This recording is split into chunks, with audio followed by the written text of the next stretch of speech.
Hello, ರಮೇಶನ್ ಮನೇಲಿರೋ ಕೋಳಿ ಸುರೇಶನ್ ಮನೆಗೆ ಹೋಗ್ಬಿಟ್ಟು ಮೊಟ್ಟೆ ಇಕ್ಕುತ್ತೆ. ಇವಾಗ ಮೊಟ್ಟೆ ಯಾರ್ದು ಅಂತ ಹೇಳಪ್ಪ. ಮೊಟ್ಟೆ ಈಗ ಸುರೇಶನ್ದೆ, ಯಾಕಂದ್ರೆ ಕೋಳಿ ಸುರೇಶನ್ ಮನೇಲಿ ಬಂದಿರ್ತಲ್ಲ, ಯಾರ ಮನೇಲಿ ಬಂದ್ ಮೊಟ್ಟೆ ಇಡುತ್ತೋ ಅವ್ರದೇ ಮೊಟ್ಟೆ. ಇಲ್ಲ ಲೇ, ಇಲ್ವಾ? ಮತ್ತಿನ್ಯಾರ್ದು ಮೊಟ್ಟೆ? ಕೋಳಿದಲ್ಲಿ. ಈಗ ಒಂದ್ ಆನೆ ಈಜಾಡ ಕೆರೆ ಒಳಗ್ ಹೋಗುತ್ತೆ, ಆಚೆ ಹೆಂಗ್ ಬರುತ್ತೆ? ಹೆಂಗ್ ಬರುತ್ತೆ? ಹೆಂಗ್ ಹೋಗಿರುತ್ತೋ ಹಂಗೆ ವಾಪಸ್ ಬರುತ್ತೆ. ಇಲ್ಲ ಲೇ, ಮತ್ತೆ ಯಾವ ಆಗ್ಬಿಟ್ಟು ಆಚೆ ಬರುತ್ತಲೇ? ಹೊಟ್ಟೆ ಎಷ್ಟು ಉರ್ಸ್ತಾವ್ರೋ ಆ ಭಗವತ್ನ ನೋಡಿದ್ರೆ. ಒಬ್ಬ ಹುಡುಗ ಪ್ರತಿ ವರ್ಷ ಅವ್ನ್ ಬರ್ತಡೆಗೆ ಉಂಡಿಗೆ ₹1 ಆಗ್ತಿದ್ನಂತೆ.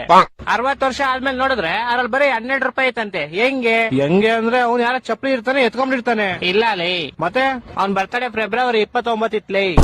ನನ್ನ ಮಕ್ಕಳು ಒಂದೊಂದಲ್ಲ.